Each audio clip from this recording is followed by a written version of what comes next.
Assalamualaikum warahmatullahi wabarakatuh. Hai guys, perkenalkan nama saya Nur Afni dengan NIM 1212072358. Baiklah, di sini saya akan menjelaskan tentang kedudukan pemilu dalam konteks sistem demokrasi. Demokrasi adalah sistem pemerintahan di mana kekuasaan tertinggi berada di tangan rakyat.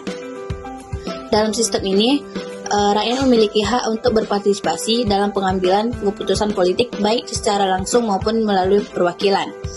Yang kedua yaitu ada pemilihan umum. Pemilihan umum atau pemilu merupakan salah satu wujud nyata dari demokrasi. Pemilu adalah proses di mana rakyat secara langsung memilih wakilnya untuk duduk di lembaga legislatif atau eksekutif.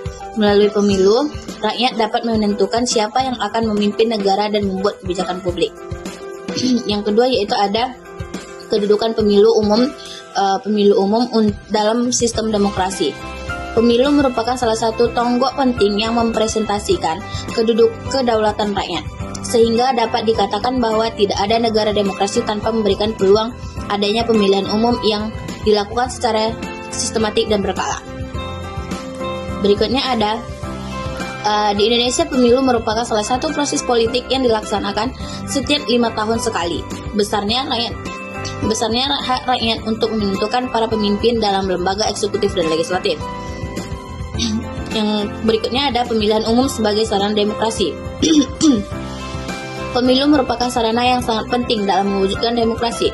Melalui pemilu, rakyat berpartisipasi secara aktif dalam menentukan masa depan dengan negaranya. Namun penyelenggaraan pemilu yang demokrasi memerlukan upaya bersama dari berbagai pihak termasuk pemerintah, penyelenggaraan pemilu, partai politik, masyarakat, sipil, dan media massa. Pelaksanaan pemilu dilakukan atau diberikan kepada rakyat yang telah memenuhi persyaratan untuk memilih secara bebas dan rahasia, menjatuhkan pilihannya pada figur yang dinilai sesuai dengan aspirasinya. Tentunya tidaklah memungkinkan seluruhnya aspirasi dapat ditampung.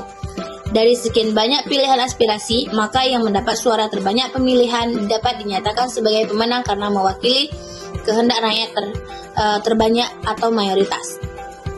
Yang berikutnya ada syarat-syarat pemilu demokratis. Yang pertama yaitu ada bebas dan adil. Tidak ada investasi dan semua peserta memiliki kesempatan yang sama. Yang kedua yaitu ada jujur dan transparan. Proses pemilu dilakukan secara jujur dan transparan. Yang ketiga ada partisipatif. Semua warga negara yang memenuhi syarat memiliki hak untuk memilih. Yang keempat adalah persaingan sehat. Peserta pemilu berkompetisi secara sehat tanpa kampanye yang negatif. Yang kelima ada penyelenggara independen. Penyelenggara pemilu harus netral dan berkompeten. Yang keenam ada penegak hukum yang tegas. Ada sanksi yang jelas bagi pelanggaran dalam pemilu. Yang ketujuh ada pendidikan politik. Masyarakat memiliki pemahaman yang baik tentang sistem politik dan pemilu. Berikutnya ada syarat pemilu demokratis. Menurut Butler et al. Kriteria pemilu yang demokratis dapat diklarifikasikan. Yang pertama ada semua orang dewasa memiliki hak. Yang kedua, pemilu secara teratur dalam batas waktu yang ditentukan. Yang ketiga ada semua kursi di legislatif adalah subjek yang dipilih dan berkompetensi. Yang keempat, tidak ada kelompok substansial, ditolak kesempatannya untuk membentuk partai dan mengajukan kandidat. Yang kelima, administrator.